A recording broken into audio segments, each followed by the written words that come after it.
मी अनुभूतीमध्ये झाले 5 वर्ष काम करते आणि मला काम करायला खरंच खूप छान वाटते. अनुभूतीमध्ये ज्या गोष्टी मी बाहेर नाही शिकत त्या गोष्टी मी अनुभूतीमध्ये शिकले.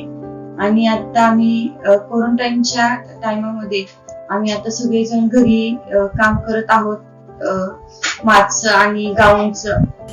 During the COVID lockdown, the women at Kriti worked really very hard to cater to the demand for cloth masks, aprons and other products for several hospitals and organizations.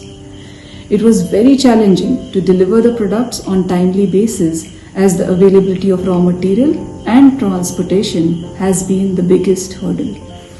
Harsha and her team have done phenomenal work in overcoming these obstacles and delivering the products in time.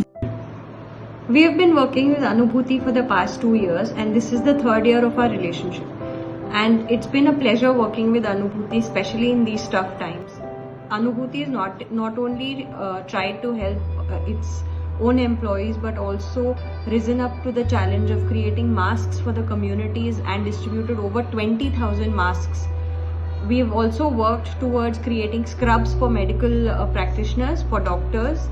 And it's been a great journey and we are looking forward to more such attempts of working hard and trying to help the community. The last couple of months have been difficult for all of us and I can just imagine how hard it must be for Harsha to continue supporting the center with no orders coming in. But Harsha's, I'm really happy and very inspired to know that Harsha has taken on this challenge and converted it into an opportunity by producing and delivering masks and other essential wear to deliver to healthcare workers and hospitals. I wish Anubhuti and Harsha the very best and I just hope I can continue working with them for a very long time.